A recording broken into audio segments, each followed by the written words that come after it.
কোটা সংস্কার আন্দোলনকে কেন্দ্র করে ঢাকাসহ সারা দেশে শিক্ষার্থীদের আটক গ্রেপ্তারের প্রতিবাদে বন্দরনগরী চট্টগ্রামে বিক্ষোভ করেছে শিক্ষার্থীরা। শিক্ষার্থীদের ছত্রভঙ্গ করতে ছোড়া সাউন্ড গ্রেনেড ও টিয়ার শেলের আঘাতে অন্তত ৩ পুলিশ সদস্য আহত হয়েছেন। এছাড়া বিক্ষোভরত অন্তত ১০ শিক্ষার্থীকে আটক করা হয়েছে বলে দ্য ডেইলি স্টারকে জানিয়েছেন চট্টগ্রাম মেট্রোপলিটন পুলিশের উপকমিশনার মুস্তাফিজুর রহমান।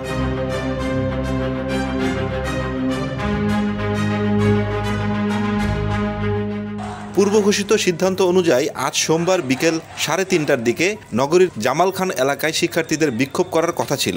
এর আগে দুপুর ১২টার দিকে এই এলাকায় পুলিশ ও বিজিবি অবস্থান নেয় এবং সেনাবাহিনী টহল দেয়।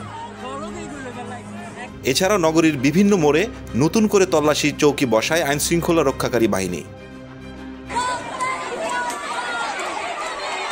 এর মধ্যে বিকেল ৩টার দিকে চেরাগীর মোড়ে জড়ো হন বিভিন্ন সরকারি বেসরকারি বিশ্ববিদ্যালয়ের স্কুল কলেজের প্রায় ১০০ শিক্ষার্থী।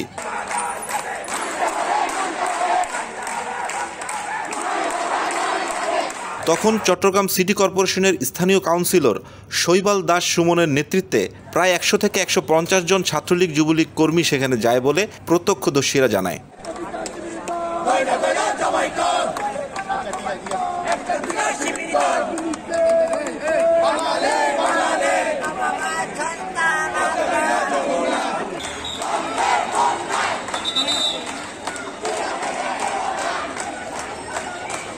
তারা শিক্ষার্থীদের উদ্দেশ্যে বিভিন্ন স্লোগান দিলে উভয় পক্ষের মধ্যে উত্তেজনা সৃষ্টি হয় এবং এক পর্যায়ে হাতাহাতিও হয়। একসময় যুবলীগ কর্মীরা ৪-৫ জন শিক্ষার্থীকে মারধর করে পুলিশের হাতে তুলে দেয়। আন্দোলনরত শিক্ষার্থীরা আটককৃতদের ছুটাতে গেলে তাদের সঙ্গে পুলিশের হাতাহাতি হয়।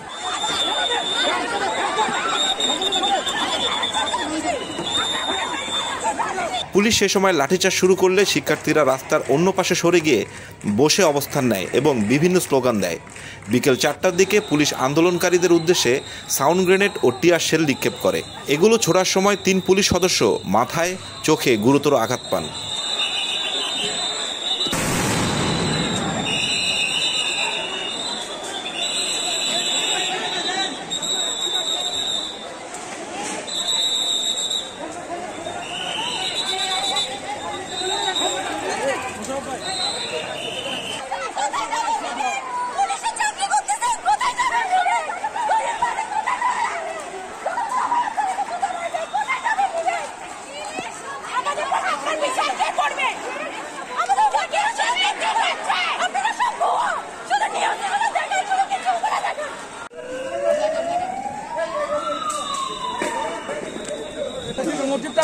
মসজিদটা শেষ করতে হবে।